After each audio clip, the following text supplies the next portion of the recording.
Francisco González, es amigo de esta casa, es especialista en sistemas de integración regional. Bienvenido nuevamente a Café con Calma. Hola, un saludo a todos los escuchas de tu programa y a la comunidad de Bolívar y municipio de Piar. Desde aquí, desde Caracas, estamos en vivo. Bien, hablemos de, no sé si empezamos por el tema de las sanciones, porque tú me decías algo bien interesante previo a la entrevista. ¿Cómo hemos llegado hasta este punto en donde Venezuela requiere de ayuda internacional en el tema del combustible, suministro de combustible, y donde hay una especie de amenaza por parte de Estados Unidos contra el gobierno iraní por los buques que ya están próximos a llegar a Venezuela cargados de combustible? ¿Qué está ocurriendo? ¿Qué nos trajo hasta este punto? Primero que nada, hay que hacer como que un bosquejo de los problemas que ha habido por lo menos estos últimos 2-3 años en PDVSA. Haremos un recuento breve de eso, ¿no? Que es la situación el dilema que ha ocurrido después de la partida de comandante Chávez, ¿verdad? Su desaparición física. Todavía quedaba en PDVSA Rafael Ramírez, y ya hoy en día es sabido pues que es una persona que ha huido de la justicia y que en ese sentido dejó mucha gente allá adentro que también estaba haciendo un daño a la industria petrolera. Eso está muy claro hoy porque lo ha dicho públicamente el fiscal Tarek William Saab en varias oportunidades, sus declaraciones, y tuvieron que meter presos prácticamente a los dos últimos directores de PDVSA por esa situación que estaban generando ya adentro. Incluso un director de Citgo pues, que estuvo allí también estaba en esa situación pues jurídica. Entonces, en ese sentido, pues todos estos dilemas internos que habían ocurrido, además del hecho de la baja del precio petrolero internacional, las inversiones necesarias que había que hacer, pero que posteriormente como el dinero comenzó a escasear, ¿verdad?, a nivel de las finanzas del Estado, y aparte de ese momento en que en el año 2015 Barack Obama declara a Venezuela un estado amenazante, ¿verdad?, para los intereses de Estados Unidos. Todas esas situaciones fueron acumulando un dilema con respecto a la producción petrolera, y a partir de las sanciones pues se acrecenta ese dilema con el hecho de dejar de venderle a Venezuela los aditivos necesarios, los catalizadores químicos para poder producir el petróleo. Y también a eso hay que sumar pues la confiscación en el año pasado, del cual surtía distintos mercados, tanto allá como de acá. Entonces, todas estas cuestiones fueron muy problemáticas que fueron sumando para el punto en que estamos actualmente. Pues. Y ahora, en ese sentido, pues Venezuela... ¿Aló, me oyes, Andrea? ¿Me oyes? Sí, te estamos escuchando perfectamente. En ese sentido, la industria petrolera, pues, que había sufrido todos estos avatares, en la actualidad, pues, con el problema que había de la traída a Venezuela de estos aditivos químicos, entonces Venezuela se vio en la necesidad de adquirirlos a través de filiales de Rusia, como la empresa Rosneft. Entonces, ¿qué pasa? Que a partir de este año Estados Unidos también estaba poniendo sanciones a esta Rosneft Trading, que es una empresa del Estado ruso, y eso hizo que, bueno, por sus intereses y por cuestiones internacionales, pues se vieron en la necesidad de dejar de traer estos insumos y traer gasolina, y bueno, llegamos al punto en que estamos hoy. Pues. Entonces, todas estas cuestiones han sido bastante complicadas porque tienen que ver con problemas internos del país, pero que al mismo tiempo tienen que ver con problemas políticos desde fuera, y todo eso se concatenó para llegar al punto en que estamos hoy, Andrea. Bien, ¿se pudiese establecer un porcentaje, Francisco, de responsabilidad? Es decir, ¿qué tan responsables son las sanciones de la situación que estamos viviendo actualmente en Venezuela a nivel económico? Bueno, en este momento no hay como forma de calcular eso así con una precisión en un sentido estricto, ¿no? Pero un alto porcentaje de los problemas económicos que hay sí son derivados de eso, porque a partir de que Venezuela podía traer la gasolina rusa, se podía, proveer el mercado interno. Venezuela necesita un aproximado de unos 120.000 barriles diarios para poder mover su mercado interno, ¿verdad?, en la producción interna, y este petróleo, pues, esta gasolina se estaba trayendo con estos aditivos y con el apoyo de Rusia. Pues cuando Estados Unidos sanciona a esta empresa Rosneft, que como dijimos es del Estado ruso, y otras, ojo, no solo Rosneft, también lo ha hecho también con empresas incluso norteamericanas. Algunas les ha dado algunas prerrogativas, algunas facilidades para seguir operando como Chevron, pero las sanciones están operando sobre las propias empresas norteamericanas. Entonces, en ese sentido, toda esta situación ahorcó a muchas empresas que negociaban con Venezuela, y otras no lo hacen por cuidarse, ¿no? Para tratar de no quedar así como excluidas del mercado internacional por todas las amenazas que les hace Estados Unidos. Y en ese sentido, pues, yo creo que en cuanto al tema de producción petrolera y el tema de producción de gasolina en específico en este momento, las sanciones tienen, en términos proporcionales podría decirse más del 70% de esa situación, porque las refinerías ya están activas en este momento.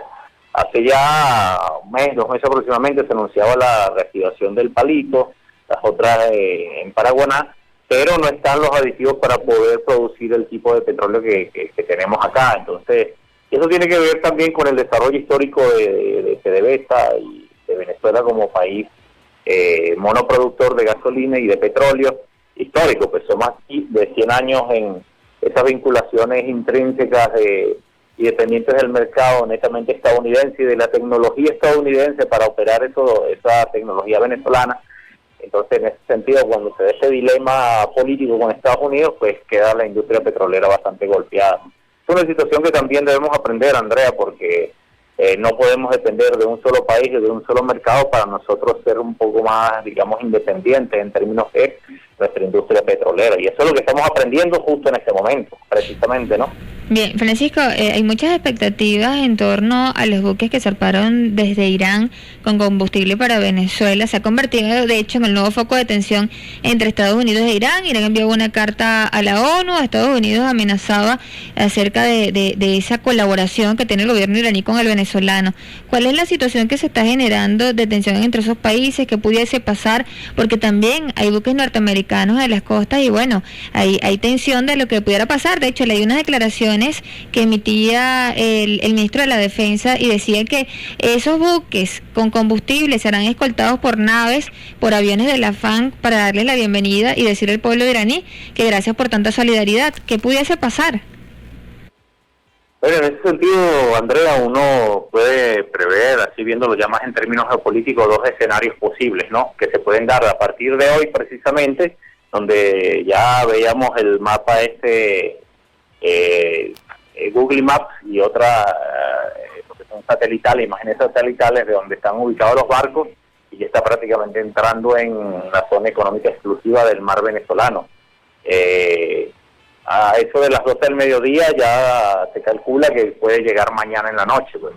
Entonces, en ese sentido, habría que esperar, son 5 barcos, otros van en seguidilla mucho más atrás, otros van a ir llegando uno tras otro en la semana, y en ese sentido, pues, habría que esperar cómo se va desarrollando esta situación a partir de mañana prácticamente. Pues es como el punto cero, ¿no? El momento cero es a partir de que ya toquen el mar territorial venezolano, y en ese momento empieza ya a darse, digamos, el tiempo en retroceso para ver si Estados Unidos es capaz de, por un lado, como lo han dicho, lo han amenazado, Craig Fallen, que es el comandante del Comando Sur, y que a su vez están comandando la 4ª flota, tienen 4 buques en este momento en el Caribe, que operan entre Florida y en una isla que se llama Navassa, que está entre Jamaica y Haití, y en esa zona, pues, ellos tienen ahí esos buques, pues, dispuestos para cualquier cosa. Ellos lo han dicho, es decir, lo ha dicho Mike Pompeo, lo dice Craig Fallen, lo han dicho todos ellos, que no van a aceptar, pues, que Irán venga y haga una intromisión en el Caribe, porque ellos los acusan de un país terrorista, como todos sabemos, y en ese sentido, pues, van a posiblemente atacar, o van a ver cómo van a hacer presión allí con esos buques de guerra.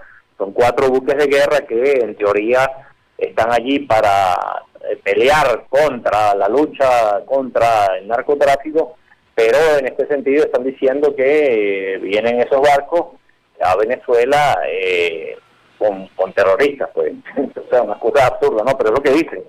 Entonces, en ese sentido, bueno, y que estamos a la expectativa, pues. Ese es el escenario que no queremos, pues. Mira, nosotros somos agentes de la paz, Sí, dime, te escucho, Andrea. A nivel diplomático, ¿qué pudiese ocurrir? Porque mire que todo esto de la pandemia también ha como agrupado a los países, y hay una especie quizás de guerra, de subguerra entre, por ejemplo, Estados Unidos, países europeos, contra China, contra Rusia, ahora Venezuela recibiendo la ayuda de Irán, está Cuba, y por el otro lado Estados Unidos haciendo amenazas. ¿Qué pudiese estar ocurriendo, Francisco, en el peor de los escenarios a nivel diplomático? Bueno, por eso te decía, te estaba describiendo como el escenario, el posible escenario de guerra, ¿no? Que es el escenario en el cual Estados Unidos, en ese caso, es un escenario hipotético, ojo, ¿no? Este es un primer escenario hipotético.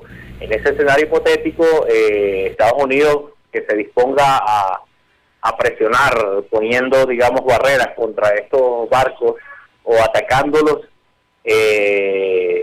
seguramente pues ya está activo el escudo bolivariano de Venezuela, Caribe 1, que está activo en la Orchila y con los barcos y con los aviones Sukhoi rusos, y van a defender a los barcos iraníes. Eso en primera instancia, pero Irán que anunció el Ministerio, digamos, de Defensa iraní y la Cancillería iraní, que si eso ocurre y que esos barcos sufren alguna acción por parte de estos buques de Estados Unidos, ellos van a responder al mismo tiempo apresando y, digamos, tomando para sí unos buques que hay frente al Golfo Pérsico en la zona de lo que es el Estrecho de Hormuz, por donde sale, bueno, más del 20% del petróleo mundial. De ahí sale el petróleo que sale por Arabia Saudita, sale el petróleo iraní y un montón de países productores de petróleo en esa zona, allá en el Mediterráneo, y entonces ellos dicen que van a también atacar a esos barcos. Entonces, nada, si eso ocurre, ese escenario, veremos una escalada, una conflagración de guerra mundial. Ese es el escenario que no queremos, Andrea, pero es un escenario posible, pues, que puede ocurrir a partir de mañana, pues, o hoy, no sabemos, pues. Aún en medio de una pandemia que ha paralizado el mundo entero, donde, bueno, Estados Unidos es uno de los países con mayor cantidad de contagios y fallecidos, al igual que Brasil, bueno, Colombia también está incluido. A pesar de todo eso, ¿crees? Bueno, lo estás diciendo que hay una posibilidad, pero de acuerdo a tu experiencia, a todo el conocimiento que tú manejas, Francisco, que exista el músculo norteamericano o la decisión de poder confrontar a estos buques que vienen desde Irán, aun cuando ya se ha pasado por parte del gobierno iraní una carta a las Naciones Unidas y hay ya una posición fijada. Sí, la posibilidad es muy real, Andrea, porque, a ver, en el caso particular, uno que es como incisivo en esto, tú me conoces mi trabajo y no es de ahorita, pues yo vengo revisando esta situación hace ya un tiempo atrás, así que también estudiando el tema del coronavirus, hace tiempo, pues desde enero veníamos revisando esos temas, y a ver, en la situación esta en concreto del tema con Irán en el Caribe, ya Estados Unidos, acuérdate que hay varias cosas, varios elementos que hay que tomar en cuenta. Primero, este no es un único elemento divorciado de los anteriores. Venezuela acaba de venir de una posible intervención por unos mercenarios, ¿verdad?, que fueron derrotados por las milicias populares en las zonas de la costa venezolana, en Chuao, pero eso era parte de una gran operación. Acordemos que el 26 de marzo el fiscal general de Estados Unidos, William Barr, junto al Comando Sur y también a Donald Trump, el presidente de Estados Unidos, y Mike Pompeo, el secretario de Estado, que es como el canciller allá, ellos dieron una declaración pública, y la declaración era poner en la cabeza del presidente Nicolás Maduro una recompensa de $15 millones, y de la alta dirigencia del PSUV a 10 millones cada uno, es decir, de Carrera Itami, Diosdado, Cabello, está Delcy, la vicepresidenta. Entonces, todo Delcy Rodríguez, toda esta situación que ha hecho, pues generó toda una distorsión de tal manera en el ámbito internacional que, nada, cuando hacen eso, no, parece que volviéramos al siglo XVIII, XVII, cuando el viejo oeste, pues, o sea, lo que pasa es que en este momento la política de Donald Trump, ultranacionalista, genera esas distorsiones a nivel internacional, y eso ya lo hicieron, pues. Eso ya fue una situación que lo hicieron hace el 26 de marzo. Entonces, a partir de allí, pues, se da la operación Gedeón, que la vimos recientemente, se dan estas cuestiones que tienen que ver con acusar a China, como tú bien describes, a nivel internacional. ¿Por qué? ¿Cuál es el problema de fondo que hay tras esto? Porque uno tiene que ir sumando todas estas situaciones para entender qué es lo que está detrás de fondo. ¿Por qué Estados Unidos se ve en eso un país de la historia y de la fuerza que tiene Estados Unidos? Pues, es decir, ¿por qué uno se pregunta por qué ocurre eso? Por una situación muy sencilla. Este año es un año electoral. en noviembre de este año son las elecciones allí en Estados Unidos, y los números, es decir, las encuestas últimas de Trump, por primera vez, han puesto por encima de la campaña de los republicanos, el partido al que él pertenece, a Joe Biden, que viene de los demócratas. Entonces, en ese sentido, eso aumentó la presión y la desesperación de Donald Trump, porque venía de un impeachment a comienzos de año y salió bien parado, y sus números estaban muy bien ubicados, tenían casi que asegurada en noviembre de la elección. Pero con este dilema del virus, como tú bien lo dices, el asunto de la mala gestión que han hecho con respecto al virus, de gestionar la salud y el sistema sanitario estadounidense para el beneficio de su población, no han logrado hacerlo, que han muerto más de 90,000 personas, creemos que este fin de semana pueden llegar a 100,000 ya, solamente en Estados Unidos, y más de 1,000,000 y pico de infectados, un desastre, pues la situación en ciudades como Nueva York, California, Chicago, entre otras. Entonces, esta situación es muy comprometedora para el grupo dominante hegemónico en Estados Unidos, que es el grupo republicano con Donald Trump a la cabeza, la presidencia de Donald Trump. Entonces, en ese sentido, ellos buscan excusas para distraer la atención pública nacional, aparte que es un gobierno ultranacionalista, y tratan de exacerbar ese nacionalismo en su gente, buscando enemigos, bueno, en situaciones, echándole la culpa a China del problema del virus, acusando a Venezuela de que se está aprovechando de esa situación del virus para hacer narcotráfico en el Caribe, al gobierno venezolano. Ahora acusaban incluso a los médicos mismos de Estados Unidos de la responsabilidad de los muertos y de los infectados. Bueno, en fin, acusan a todo el mundo, pero no hacen una introspección crítica o autocrítica de asumir sus propias responsabilidades para por lo menos quedar bien ante su gente si se van por la puerta trasera, que hasta este momento los números no les están dando, y por eso la desesperación. Entonces, ¿qué hace eso, Andrea? Que el peligro que tenemos en el Caribe es real, es muy real, pero lo único que ha mostrado y la posibilidad de disuasión que tienen tanto los aliados de Venezuela, vimos recientemente el miércoles, jueves, el Consejo de Seguridad de la ONU, donde una solicitud por parte de Rusia contra esa operación Gedeón, y allí, bueno, el profesor Samuel Moncada anunciaba, amigo nuestro, yo estudié con el profesor Moncada en la Escuela de Historia hace unos años en la UCB, cuando él era el director ahí, lo conocemos personalmente, y el profesor anunciaba allí en ese evento internacional de mucha importancia y relevancia para todo el planeta, que Venezuela estaba siendo atacada por estos mercenarios, todos estos grupos internacionales, y también aprovechó el momento y anunció pues los barcos que estaban siendo amenazados, que venían para tratar de subsanar el problema de la gasolina en el país, y que estaban recibiendo amenazas por parte de Estados Unidos de que iban a ser atacados. Entonces, son cosas que van pasando. ¿Por qué también es posible, Andrea? Porque es Irán, y en enero Estados Unidos, con un ataque de drones, y ya anunciado por ellos asesinaron pues en un evento de terrorismo de Estado al general Soleimani de las fuerzas Quds revolucionarias de Irán, y bueno, eso generó que Irán posteriormente le respondió con un montón de misiles Tomahawk, y bueno, eso casi que desató una guerra en el Golfo Pérsico y con connotaciones internacionales. Ahí estuvo la ONU, Consejo de Seguridad, bajaron un poco las tensiones, pero esa situación, ese centro de gravedad que estaba allí en el Caribe, se ha movido, que estaba ya en el Golfo Pérsico frente a las costas de Irán, se ha movido para acá, para el Caribe, y es el que tenemos ahorita con el asunto de los barcos. Es decir, cómo se movió esa presión y ese dilema que ocurre allá, se movió ahora aquí al Mar Caribe, donde entra Venezuela, entra Estados Unidos, y hasta este momento entra Irán también. Bien, hace algunos minutos hacías un análisis de la falta de Estados Unidos para asumir la responsabilidad que ha tenido para manejar el tema de la pandemia y otros problemas también que están ellos enfrentando. Si lo trasladamos al territorio venezolano, ¿cómo catalogas tú la responsabilidad del gobierno venezolano en la crisis que vivimos? Bueno, en el caso venezolano ha sido distinto, porque en el caso venezolano el gobierno tuvo el tacto, el momento indicado para hacer la cuarentena, pues el día en que comenzaron las cuarentenas, incluso movimientos sociales o académicos, pensábamos que debía haberse hecho antes, quizás eso hubiese bajado un poco la rata de enfermos iniciales, ¿no? O por lo menos haber cerrado los aeropuertos. Sin embargo, fue el primer país del continente prácticamente que lo hizo, y eso generó a estas alturas de la situación evaluarlo después de fue en marzo, 2-3 meses, ¿verdad?, que llevamos en esto, que está relativamente controlado. Relativamente. ¿Por qué relativamente? Porque recordemos que al mismo tiempo que Venezuela tiene gestionado con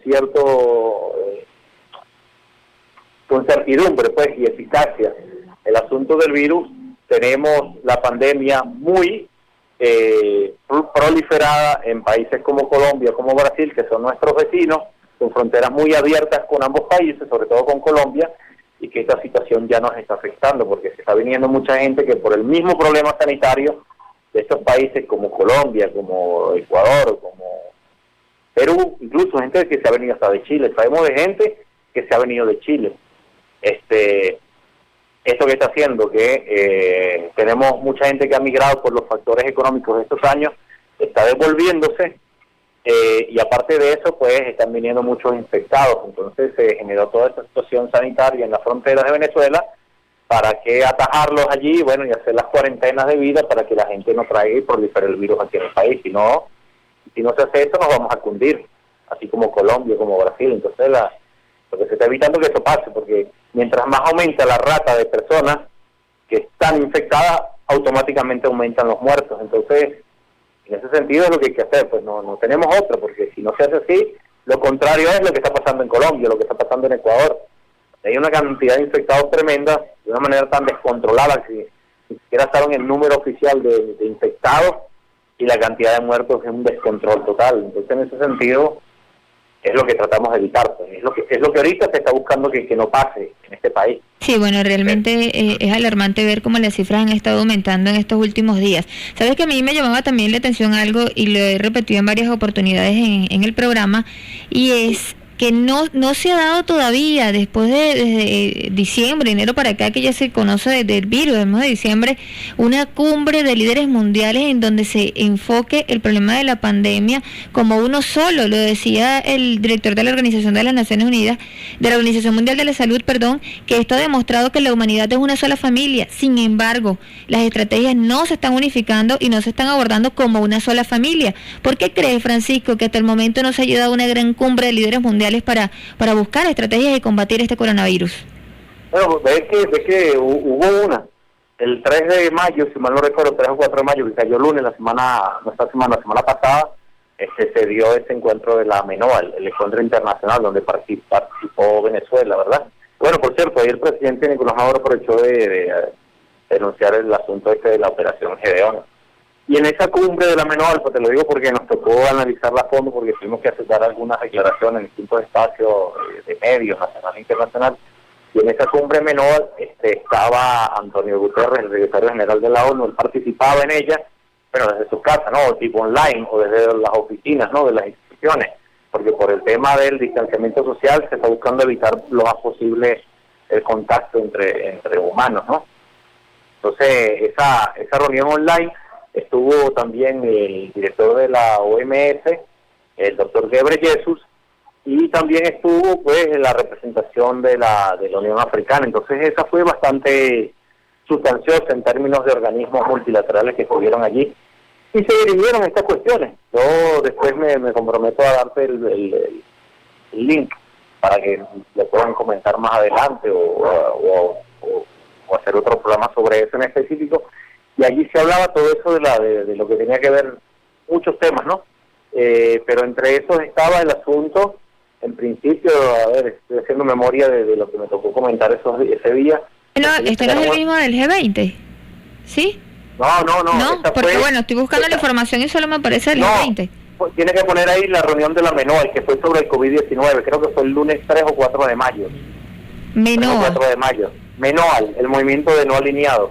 Ah, bueno, ok, ya lo estamos buscando porque estoy buscando la cumbre y sale el G20. Esa fue sobre el COVID-19. Y está la resolución con el documento final, con todos los acuerdos que ellos hicieron ese día. Digamos que eso, en términos internacionales, es una de las cosas más sustanciosas que ha habido en términos de organismos bilaterales. A ver, estoy echando memoria de lo que comentábamos ese día, porque me tocó dar una declaración ese justo día. Después te puedo pasar las declaraciones, ¿no? Pero lo que recuerdo que se hablaba allí era en específico primero de las fórmulas, la cooperación internacional, el tema que tenía que ver con las cuarentenas. Los países, ya sé, algunos países estaban bajando un poco las cuarentenas, había habido proliferación del virus en algunos de esos países, entonces tenían que ir con mucho cuidado, ¿no? Porque como que estaban soltando las cuerdas muy rápido, sí, también por las presiones con razón de lo que son los factores económicos de esos países, ¿verdad? También se hablaba de el apoyo a la OMS, eso fue muy importante, fue un acuerdo que llegaron ahí porque el doctor Ghebreyesus había sido atacado muy fuertemente por Donald Trump por el hecho de decir que él se había ceñido a los intereses de China, ¿verdad? Y como que fue muy contundente el apoyo a la OMS. Recordemos que cuando Trump ataca a la OMS es el brazo gestor de la ONU en el término sanitario. Es un órgano de las Naciones Unidas, entonces atacan a las Naciones Unidas, directamente o directamente, pues. Entonces, en ese sentido... Pero realmente, Francisco, sí, ¿realmente sientes que hay una unificación de criterios, que hay un interés de los líderes mundiales de participar y de buscar estrategias conjuntas, o que está prevaleciendo realmente los intereses de cada nación? Que no es un problema tanto de las naciones. En términos generales, los países, o públicamente por lo menos, te van a decir que están de acuerdo con mejorar la salud de sus ciudadanos. Pero cuando vamos a las internas de los países, ¿qué es lo que está pasando? Y esto ocurre, es un patrón repetido en muchos países, y sobre todo países del mundo industrial, no, los países del norte. Lo que está pasando en muchos de ellos es que están preponderando los factores económicos sobre la salud del país, ¿me entiendes? Entonces, ¿qué es lo que está pasando, por ejemplo, de las presiones que ha habido de los factores económicos en países como Singapur, que fue uno que comenzó a abrir, o Italia, España, la misma Estados Unidos, que los gobiernos neoliberales han dado preponderancia al factor economicista que al factor sanitario. Entonces, en ese sentido, han buscado abrir las cuarentenas muy rápidamente por las presiones de los factores económicos, y esto ha hecho que proliferen la cantidad de personas infectadas. Pues es un dilema que tienen. ¿Por qué, Andrea? Porque mientras no exista una cura eficiente o un tratamiento, digamos, efectivo contra este nuevo virus, por eso se le llama el novel COVID-19, ese era su nombre original, porque es el 2019, Nobel, no se puede abrir totalmente las economías de los países. Es imposible, porque si no, va a haber nuevos brotes, va a haber nuevas infecciones, va a haber más muertos, y eso automáticamente vuelve a trancar las economías de los países. Entonces, es un dilema que está en muchos de estos países, sobre todo en los países de tendencias neoliberales, ¿verdad? El hecho de gestionar en medio de la pandemia, pues es un dilema que se ha dado y se está dando en Estados Unidos, donde la base social de Trump, lo que es la base más conservadora de Estados Unidos, incluso han ido a lugares contra los gobernadores de estados que han querido mantener cuarentenas o aliviarlas un poco, pero nada, los ultrosos van de parte de su líder, ¿verdad? Y van y atacan incluso con fusiles, y se han metido en alcaldías y han amenazado de muerte en el Parlamento. Lo veíamos recientemente en Chicago, que tomaron todo el Parlamento unos tipos allí con fusiles de asalto y con escopetas. Entonces, en ese sentido, la cosa es más compleja de lo que se ve por encima. En otros casos, por ejemplo, como en lo que pasa, a ver, ya yéndonos aquí a América Latina, vemos la situación de Chile o Bolivia. ¿Qué es lo que pasa en Chile? En Chile la cantidad de infectados es terrible. Te lo digo porque yo particularmente, personalmente, tengo unos familiares allá, tengo unos primos que juegan fútbol allá y no pueden salir. Ellos se han quedado apresados en sus casas porque, y ojo, no es porque haya sido un decreto contundente de parte del gobierno, que ahora sí lo está haciendo, sino porque no hubo medidas contundentes en el tiempo en que se necesitaban en la sociedad chilena. Y al principio, lo que hacía el gobierno de Piñera en Chile era utilizar el pretexto de la pandemia para ir a darle palos a la gente que le protestaba allá en Santiago, pero seguían llegando los aviones, seguían llegando barcos, seguían los turistas allá en las playas de Chile. Como en Chile ahorita es el verano, entonces está pasando el verano, todavía está caluroso, entonces la gente aprovechando ir a la costa, y entonces todo estaba bien en Chile, no pasaba nada, pues sí pasaba mucho. Entonces como fue tan relajada esa situación, bueno, ahora se ven con la presión al cuello porque la cantidad de infectados y de muertos pues subió exponencialmente. Bien, se nos terminó el tiempo, Francisco. Lamentamos tener que dejar la entrevista hasta aquí, pero por el tiempo ya no podemos continuarla. Esperamos tener una próxima oportunidad para seguir compartiendo contigo este o cualquier otro tema que nos propongas. También estamos a la orden para eso. Sí, seguro. Bueno, estamos a la expectativa de esta semana que viene, va a ser de mucha información, así que si toca hablar algo así como de manera acelerada, estamos a la orden porque estamos como al día, ¿no? Hoy estamos revisando los mapas, viendo la cosa, cómo va la cosa en el Caribe, cómo va el tema del virus, entonces son muchas cosas al mismo tiempo.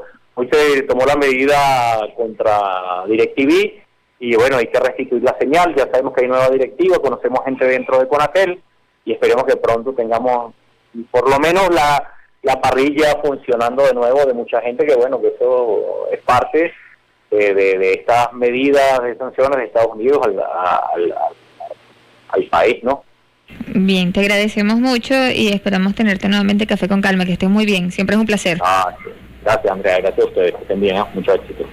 Bien, agradecemos a Francisco González, él es especialista en sistemas de integración regional desde Caracas, conversando acerca de las sanciones impuestas por parte del gobierno norteamericano, de los buques iraníes. Bueno, ya él daba su opinión acerca de lo que pudiese ocurrir, esperamos que todo salga de la mejor manera.